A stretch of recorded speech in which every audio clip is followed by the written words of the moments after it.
Critical Junctures podcast, and I'm here with Nan and Denny, and I'd like them to share their story about Adam. Okay, I'm Nan, And I'm Denny. and we're going to talk to you about my youngest son, Adam. First of all, my story starts out I was a military brat, so I lived all over the country. I didn't get to live around my family, um, only my mom and dad and my two sisters and I. We didn't really know our family. So when I came here to Indiana, all I wanted was a family. I wanted a family that we could be close, and I had wanted that my whole life. I had three sons. I was so happy having my kids. I did everything with them. And then we have nine grandchildren and one great grandchild and two more on the way. We are a large, loving family. My father passed away November 10th, 2019, and my mother passed away November 19th, 2020. 9 months later, our grandson, Evan, our youngest one, Adam's youngest son, he was 13 years old and he killed himself. Um, Adam was crushed by that. I sometimes think he maybe died of a broken heart. It didn't help him. He was an alcoholic, and it was hard for any of us to, because we were all grieving also, but it was hard to figure out how to help Adam through the hurt that he had. I mean, we were there for him and talked to him and stuff, but he was in so much pain. It was a horrible thing. 9 months later, I had to feel that pain because then I lost Adam. He was in for recovery, so we didn't get to see him for 4 days. But the second day he was there, I was at church in a meeting, and I got a phone call from the coroner that told me that Adam had passed. We went right down to the hospital, and I got to see him, but it wasn't something nice to see. But I did to talk to Adam. And then 45 days after that, my sister died. So sometimes I feel like I haven't had a good time to be able to grieve because all the deaths happened so fast and I had to be there for everybody else. I guess in some ways that's the kind of person I am. I try to make it good for everybody else. My sadness was always there, but I couldn't let it come out the way that I probably should. It still happens. I do pretty good. I have days where it's a little bit harder than other days. I got a recording from Adam the day before he died. I couldn't get to my phone, so he left me a message, which I still have to this day. And when I need to hear him, I listen to it because he says, "Hey, Mama, I'm just checking up on you, see how you are. I hope you're doing okay. I love you, and I'll talk to you later." I have him to listen to and to talk to when I need to hear him. We have a lot of family gatherings. We're all together a lot. We're a very close family. Everybody else misses Adam terribly. His one older brother, Michael, Adam wasn't just his brother, he was his best friend. It's been really hard for him. His wife has told me that sometimes he really has a hard time and he's angry. We talk about Adam at all the family functions. We always say things like, "Oh, Adam would just love to see this." Or I tell Aiden, his only son that's left, "Your dad would be so very proud of you. Aiden, you're doing so well in everything. You're just becoming a nice young man, and he would be so proud of you." Um, Aiden now is saying there for a while he didn't say much because he was bitter and angry with his brother for doing what he did. But now he tells me a lot. He really thinks about his dad a lot and really misses him.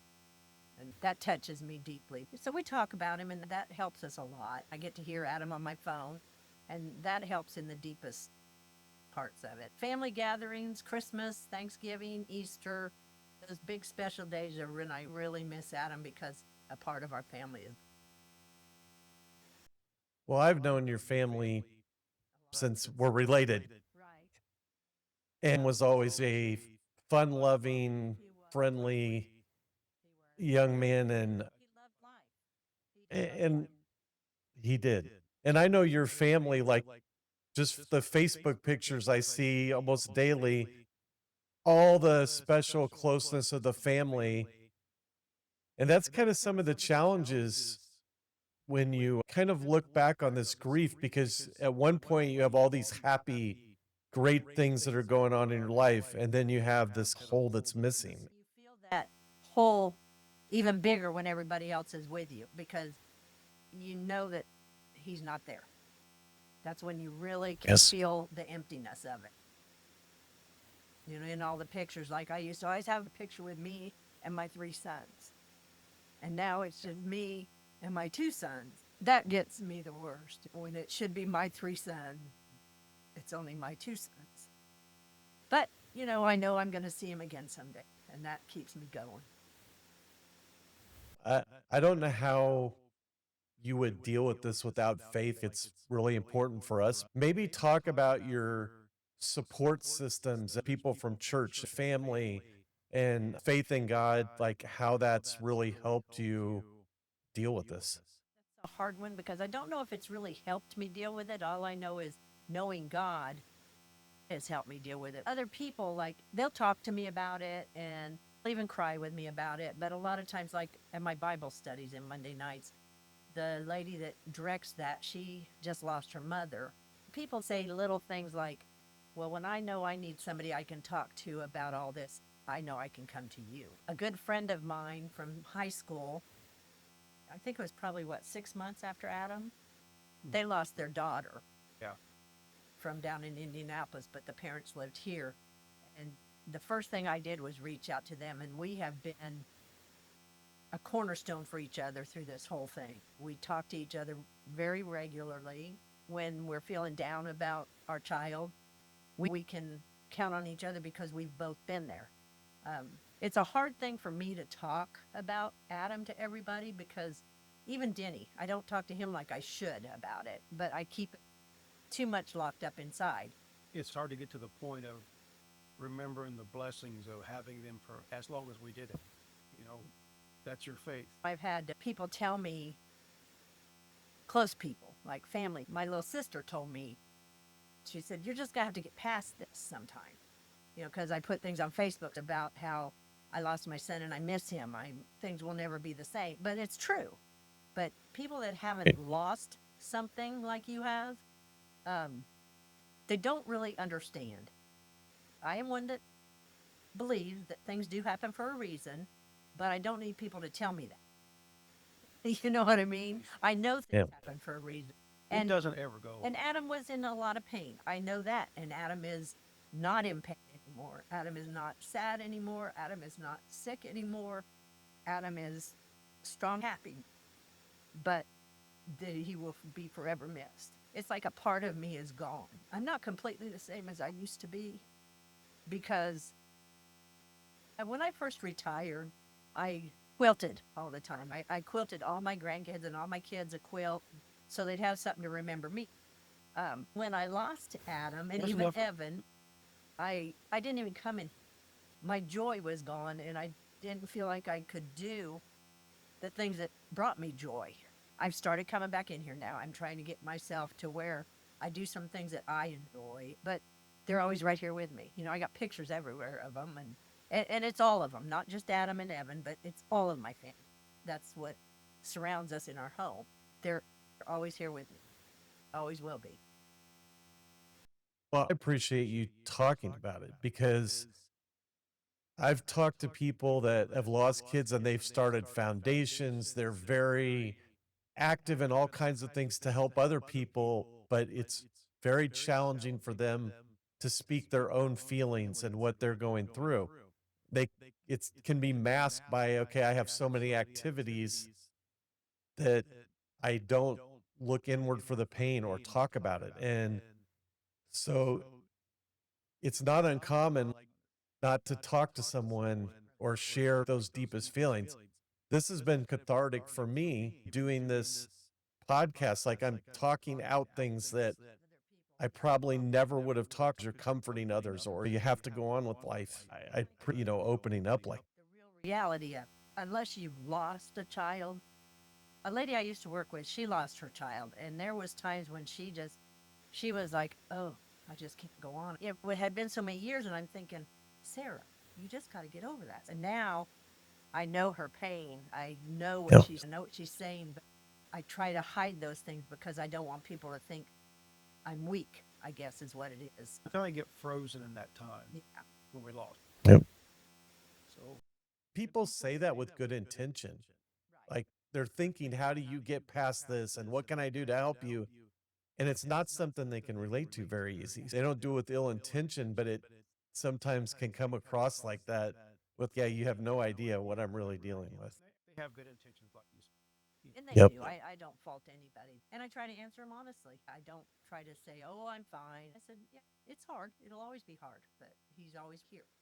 And like I say, that little phone thing I have recording helps me so much to just hear his voice and look at a picture while he's talking because he sounds just Right. like he was always talking to me. He would call and talk to her all hours of the night. I'd It didn't call matter. all He the would just time. call He, at 2 o'clock in the morning. Hey, Mom, how are you doing? he loved his mom. He'll tell you that I was Yep. number 3 on his list. It was Evan, Aiden, and Mom. He used to talk to my mom on a regular basis. You know, I used to talk to your mom about Adam and your brother on a regular basis. Yeah. In conversations. We helped each other out in that way. What- That's an easy person to talk to. Yeah, What's that? He would talk to you about Yes. it. He didn't keep things back. He had an opinion about it. He would tell you. He was a good boy. But then he'd laugh. What things would you give as advice to somebody that's just lost a child? If you could go back and look at yourself at that point, what kind of things would you like to know, or somebody could have spoken to you, or is there things that actually do help? Tell you the best thing for people to do is just know that there's no right way to grieve. It's something that you have to do on your own, and your own feelings, your own emotions have to come out the way that you want them to come out, not the way anybody else expects it to be. I turn to the Word, and that helps you more than you would ever know. You can look in the Bible and find places of comfort. You can find different things that will help you in sorrow and loss. Just read those things, because if you're not a believer, but He's there for you. He is there to help you through all of this. And that has been my strength. If I didn't have God in my life, I would have been a mess, because He's lifted me up and carried me through all of this. You know, and I think about it, Rick, that God knows how I feel because He lost His son. He knows how I feel. He knows how much I hurt. He's understanding of that, and that just helps me. But they need to Then he, their grieving is their own. Yes. Somebody else's, they need to do what they need to do to get better. when Denny, just like from your perspective, I know for me it took a while to look back, because you're trying to really support the people in your family that are all grieving. And sometimes it's easy to push your feelings back too. And I know Adam was your stepson, but family is family. So I know it impacted you a lot, but how did you deal with that grief? Like you said, there's no rules to grieving. It'll come. Day. One day it just hits you. And then you start kind of thinking about the smiles.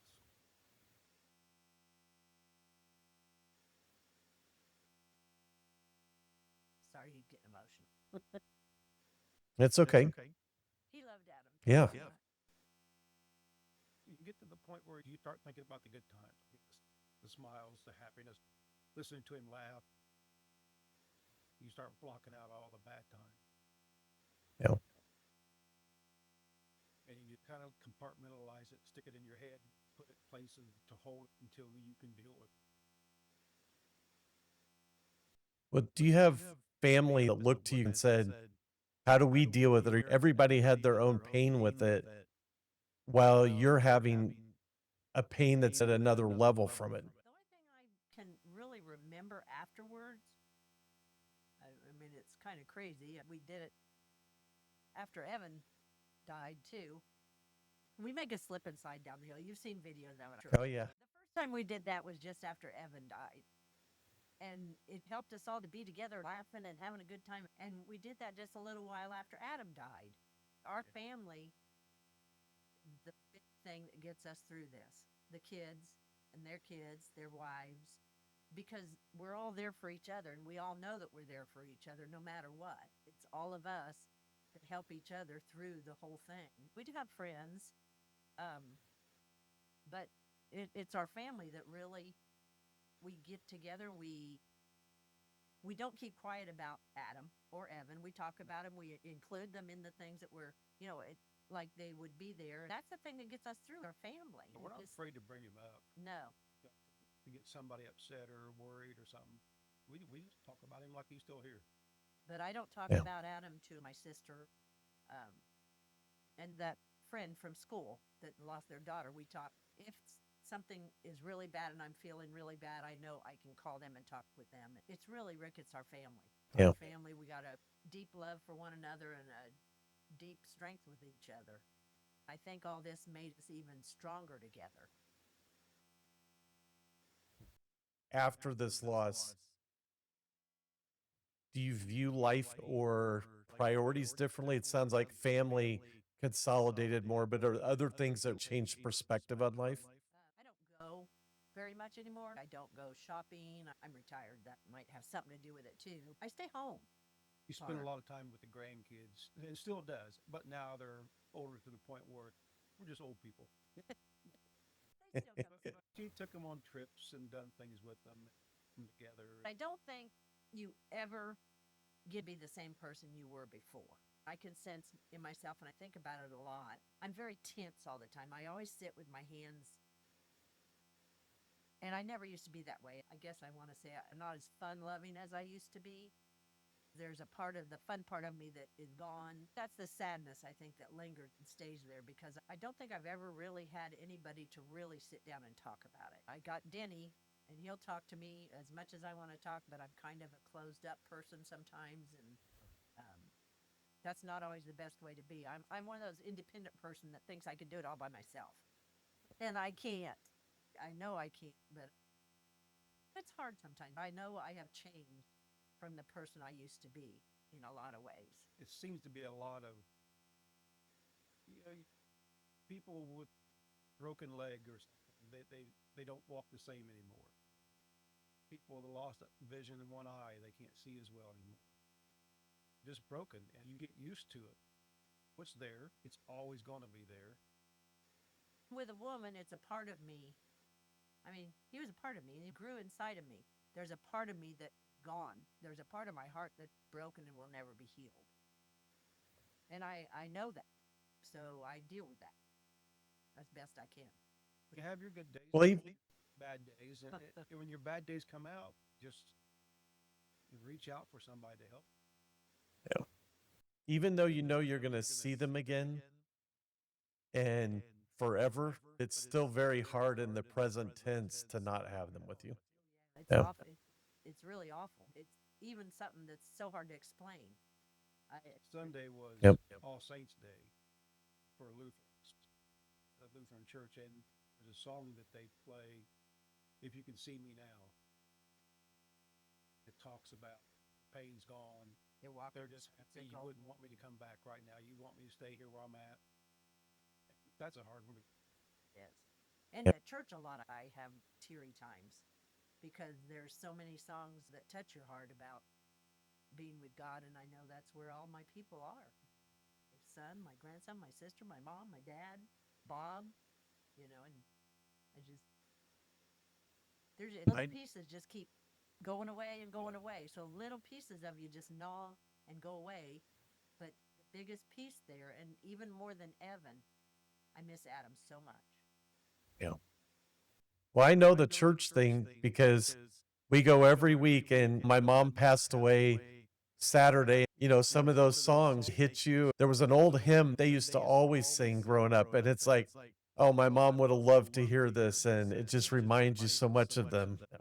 That's how I am about my mom. We used to always talk about the birds because we're bird lovers.